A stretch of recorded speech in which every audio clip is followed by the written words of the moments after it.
Hey, Paula Williams. John Williams. And we are ABCI, and ABCI's mission is... to help all you folks out there in the aviation world sell more of your products and services. Absolutely. So we have a podcast, right? This may come as a surprise to those of you who are listening to our podcast, to know that we do have a podcast. And a lot of people do ask us about it. And actually, some of our clients have podcasts. I would like for all of our clients to have podcasts because I think it's a great idea for marketing your product or service in a really cost-effective way. Yep. But a lot of people hesitate to get involved with podcasts because they don't know that much about them, right? Exactly. And then they are worried about having the right equipment, the right everything. Yeah. So... and afraid to be on camera. Today, we're just going to talk about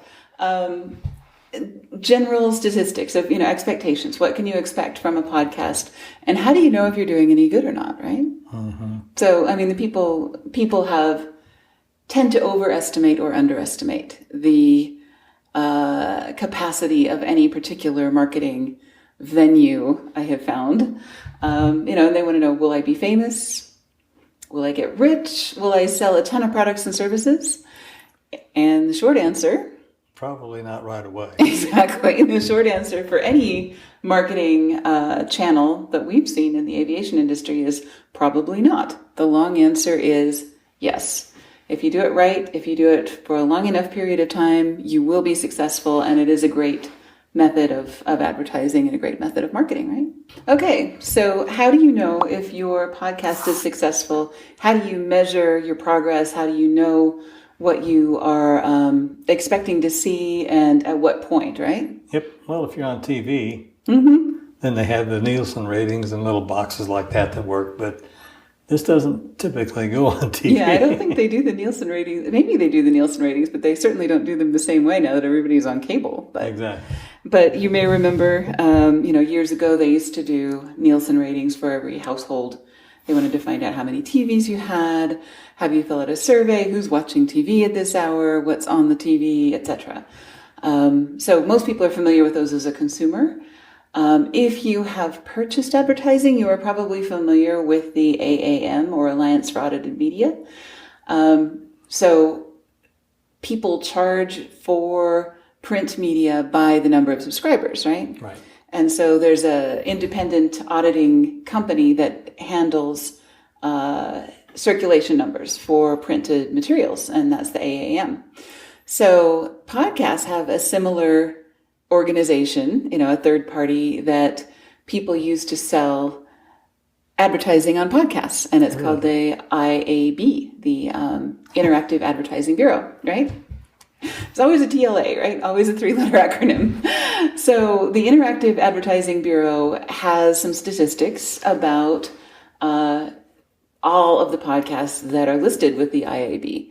And if you use a standard set of tools to publish your podcast, you will get IAB ratings and you'll get IAB statistics, which is really cool. Who knew? Yeah, so you can tell how you're doing with respect to the other podcasts in the world and all those other things, right? Great.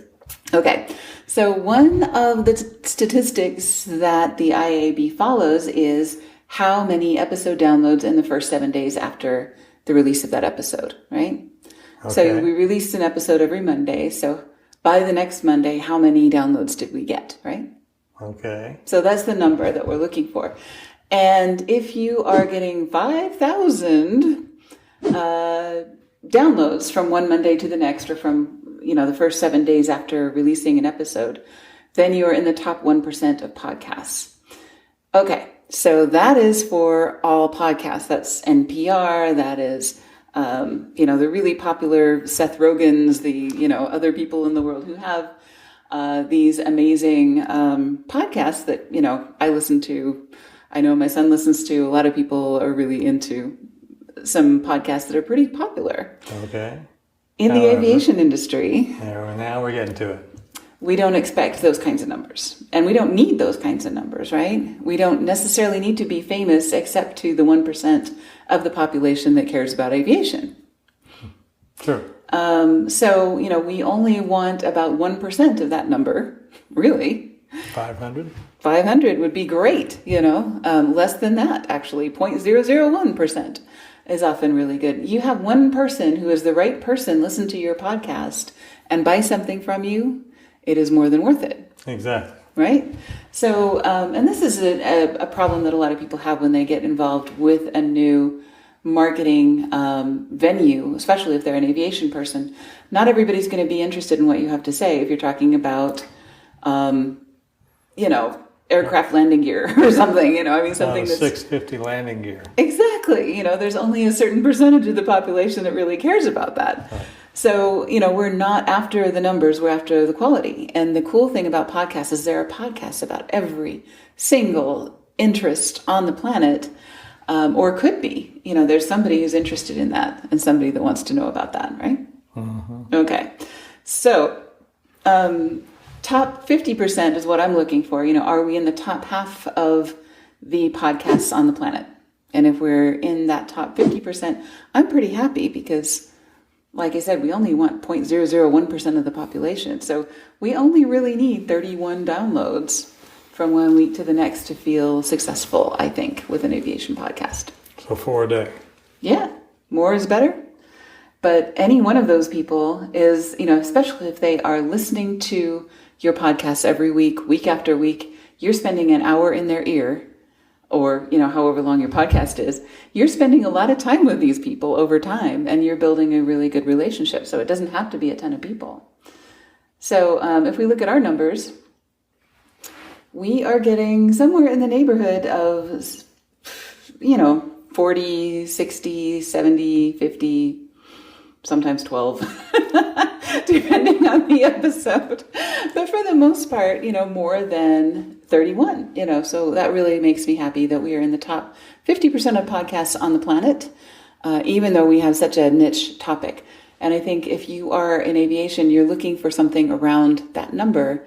If you are using your podcast to sell products and services, your own products and services, you're looking to build a community, you're looking to educate people, you're looking to do all of those things, right? Okay. You sound convinced. Okay, cool. A couple of other statistics that I can share is that over time, we didn't start out with 50, 60, 70 downloads per week, okay, per episode per week. We started out with just a couple, right? Exactly. Just my mom. Actually, I don't even know that she listens to it. Nope. She'd find it very boring since it's aviation. But, seriously, it takes a while to build an audience for people to discover your podcast, to discover your old episodes, to binge on your old episodes and spend a car ride listening to nothing but Paula and John for hours and hours and hours. If you do that and you survive it, let us know because you're crazier than we thought you are. And this is just podcast downloads. There's another way that you can measure this. And whenever we produce a podcast, of course, we're on video. If you're listening to us on Spotify, Apple Music, whatever it is that you're listening to us on, we also do produce a video and we publish the video on YouTube. And then that YouTube video gets syndicated to our website as well. So we additionally to the downloads on our podcast, we have YouTube statistics that show that we have, over the last 365 days, we've had 34,000 views of our videos on YouTube. That's crazy. That is crazy. So even in the aviation industry, you do get quite a few people who are only interested in one episode. Maybe they only watched the one about the UAVs. Maybe they only watched the one, about some particular topic that was something they searched, right? Or they could be listening every week or watching every week. That's dang near 1,000 a day average over here. Yeah, exactly. So, the podcast downloads to us are minimal. We get a lot more views on our YouTube than we do on our podcasts. And we take it one further. And this is our website traffic over time. We get about 700 user sessions a day on our website. And most of those people are looking at our podcast. They certainly aren't looking at the homepage day after day, Exactly. Especially that returning traffic. If you watch that on your Google Analytics, they're not returning for your homepage, especially after they've read it more than once. A lot of times when people are building up to a purchase, they do consult your there's stuff. no illicit material there either. A few times, right? But mostly, you want to be producing content that people come back for over and over and over again. And that's what gets your website traffic up. That is what tells Google that you have valuable information on your website. That is what puts you at the top of the list when they're looking for your keyword, like aviation marketing for us, right? Wow. Yeah, that's cool. Right. So, but the very best indicator of what our podcast does for us is that we ask people when they schedule a consultation, how did you find us? And some people will say the podcast. Some people will say Google. Some people will say LinkedIn. We also publish our podcast episodes to LinkedIn. We're not just on LinkedIn every day saying hi. We need to have something new to say all the time. Right. And the podcast gives us that opportunity. And YouTube. So, if they found us through any one of those 4 channels, it is very likely. And if we drill further and say, do you remember what it is that you saw? Most likely it is a podcast episode that they saw when they encountered us for the first time, or the time before that inspired them to schedule a consultation with us. Right. So this is the most valuable piece of information this whole day, right?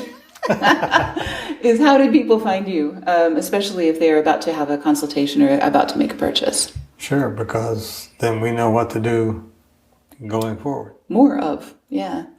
And that's another really great thing about a podcast is you can see, when we do an episode about, if we ever did an episode about MySpace or something that was really, really old or that people don't use anymore, chances are it would get really low traffic. But if we do a episode about Twitter and everybody loves it, or we do an episode about TikTok, which is one that we haven't really explored yet. Metaverse. Right.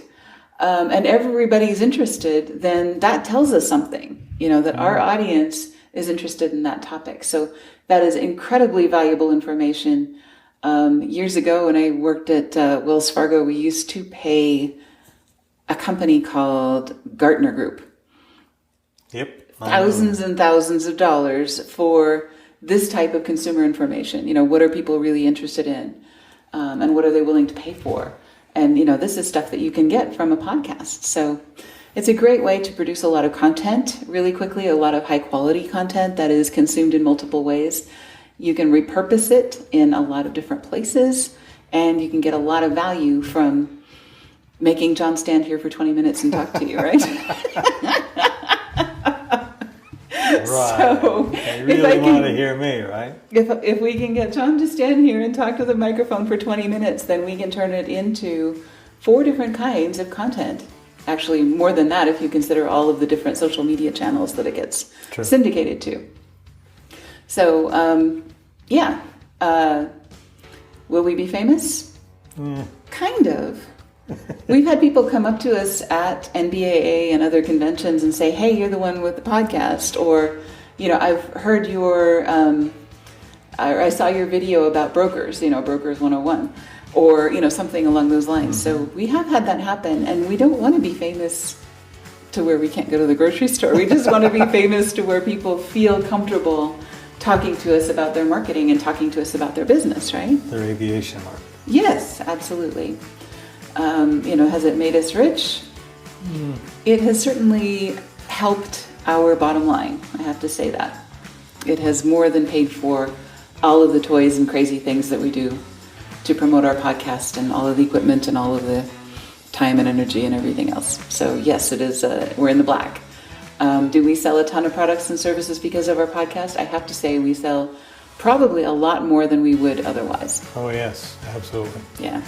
So anyway, that's the answer to the question really is, what do we get out of it and how do we measure it? Now you know. True. Great. So have a great week. We'll see you next time. See you next time.